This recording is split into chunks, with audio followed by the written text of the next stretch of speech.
ఏంటేంటి మళ్ళీ చెప్పు. నలుగురు కలిసి చికెన్ అనే ఐటమ్ని నలుగురు కూర్చొని తింటారు ఒకటే ప్లేట్లో. అలా ఒక ప్లేట్లో నలుగురు తినడం అనేది ఎక్కడైనా హెల్దీ విషయం అంటావా? అన్హెల్దీ. వాటిలో ఒక్కడికి ఏదో హెచ్ఐవి ఎయిడ్స్ అందరికి రాకు ఇది వచ్చేదాన్ని సంథింగ్ ఏ రోగం ఉన్నా సరే. ఇప్పుడు ఆ నలుగురు కలిసి వాళ్ళు తినడం అనే విధానం ఎందుకు వచ్చిందంటే అది ఎడారి కాబట్టి, వాళ్ళకి వాటర్ ఉండదు కాబట్టి, వాళ్ళకి కరువు కాబట్టి, వాళ్ళకి ఇబ్బందులు కాబట్టి ఆ ఒక ప్లేట్లో తింటారు. నీకేం పోయే కాలం రా పోరంబోకు, ఆలోచించు. కాబట్టి మండి భోజనం చేసుకున్నా అంటే వాడు మొండి తోక, వాడు మొండి కోసుకున్నాడని అర్థం, బుర్రతక్కువడు కదా. కాబట్టి అది అన్హెల్తీ విషయం అది. అలాగే ఉమ్ము అది పోసి తినేది అన్హెల్తీ. అది స్నానం చేయకుండానే, స్నానం అనే కాన్సెప్ట్ లేనటువంటి వాళ్ళ దగ్గర తినడం కొనడం అన్హెల్తీ. కాబట్టి హెల్త్ విషయం, హెల్త్ ఆఫ్ వేలో థింక్ చేసినా కూడా మనం ఎక్కడ తినాలి అనేది చూసుకోవాలి. It's not related religion, it's related to health. So కాబట్టి ఎవరో మొన్న జోక్ చేశారు, అది చాలా సైన్స్ అని.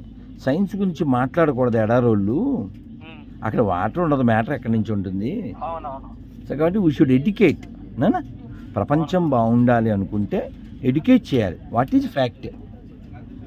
ఈవెన్ సౌదీ అరేబియాలో అంటే ఈవెన్ అరబిక్ కంట్రీస్ కూడా ఇక్కడ ముస్లిమ్స్ ఏవైతే ఇండియన్ ముస్లిమ్స్ గారు, ఇండియన్ ముస్లిమ్స్ చిన్న విషయాలు వాళ్ళు ఏంటంటే దే డోంట్ యాక్సెప్ట్. ఇది కాబట్టి ఇదేదో అంటారు అసలు ఏదో అంటారు నాన్న, గుడ్డొచ్చి పిల్లను వెకిరించింది, అలా అలా అలా అన్నమాట నాన్న. అసలోళ్ళు చక్కగా అబుదాబిలో గుడి కట్టారు. కాబట్టి ఇవన్నీ ఏమంటారు, వీళ్ళ మూలాలన్నీ ఎక్కడవే? James father Jackson father Jaipal father Jairam, grandfather ఒక్కడే, గతమంతా మనదొక్కటే, గ్రాండ్ ఫాదరు ఒక్కడే, గతమంతా మనదొక్కటే.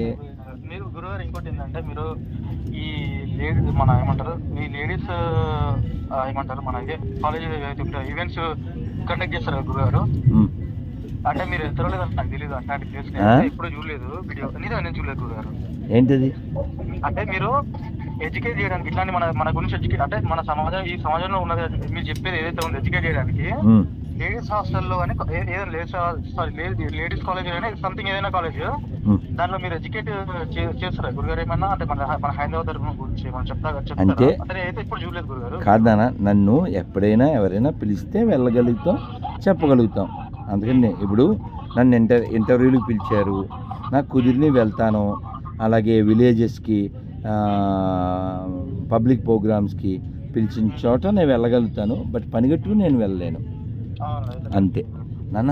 నేను ట్రైన్లో ఉన్నాను, దిగాలి. హరే కృష్ణ, జై శ్రీరామ్.